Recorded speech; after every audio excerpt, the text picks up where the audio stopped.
in 1985, and we actually had just one class at that point. Housed in a very old metal building that was a farm use building that had been brought in when the school burned initially and converted into classrooms. And by December of that year, we had outgrown the one classroom and had to expand to 2 classrooms. But it was a building that had been used, like I said, for an art classroom and kind of in disrepair at that point, and we were able to go in and get bathrooms put in and fix it up as best as we could, but it was still supposed to be a temporary building that ended up lasting probably, I guess, 20-some years for the preschool part of it anyway. We continued to grow and had to expand again, and Dominion Power was getting rid of some temporary trailer type buildings that they had at that point, and they donated 2 of them to the school, and we were actually able to convert one of those into more classrooms. And we were, again, another temporary building that was used to begin with, but we were able to make do with what we had and actually continued to grow to that point. So for us to be able to move into this beautiful building has just been remarkable. It's like walking into a dream come true from what we originally hoped for anyway, and what we had at the time. Some of the changes since I became head, we've increased our student enrollment from around 220 to 740. We have gone from a campus of 18 acres to 54 acres.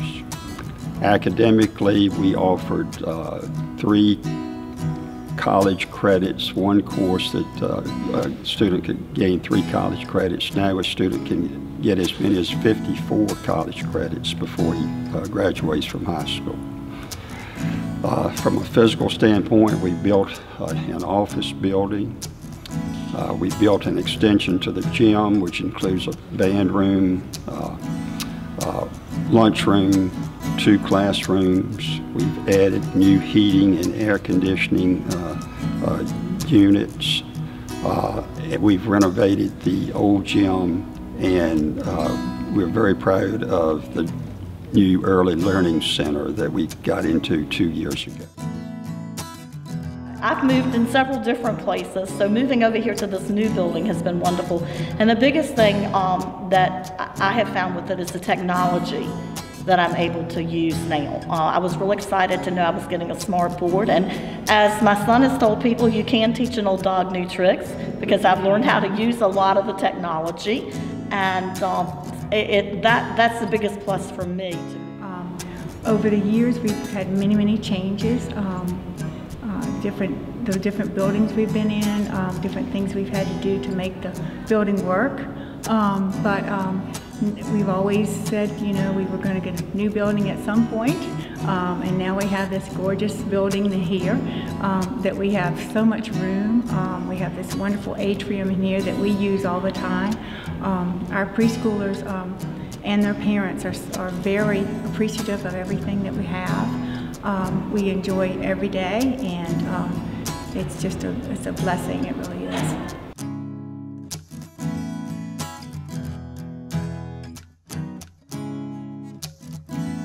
The boiler that supplied the gym was probably 1950, yes, when the gym was built, and again, it needed replacing.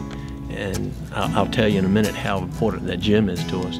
But replacing that enabled us to continue using that gym. It needed to be done, and it wasn't as easy as just replacing a boiler. There were piping and gas pipes that needed to be rerun because they were 1950 era. Now, as far as the old gym, which is now the Benjamin Vaughn gym, that was a gym when we first started. Then it became classrooms when needed. We had graduations and proms and dances and beauty pageants, practices. We've done a little bit of everything in that old gym. And a lot of kids that came through here, their first dance was in that old gym. And so that old gym exemplifies what our whole school is about. It does whatever's necessary. It used to seat about 160 for basketball games. We have had as many as 540 in there watching games. So it was almost a gathering point for the community when they came out and supported the school and the various teams that played in there down through the years. So they sat in the windows and even stood outside and looked through the windows at the games.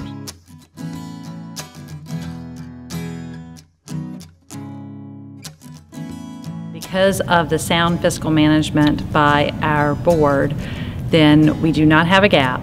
So donors know that when they donate to the school, they know directly what it's going to benefit, what programs and what areas. And so donors like to know where their money is going and they can see it. The school was started by donations and volunteerism, and some of those original founders didn't even have kids that would go to the school here, but they believed in this independent education. So it's been from the get-go. The whole school was started based on donations and people volunteering their time as well as money. We could not do what we do without the support of the community.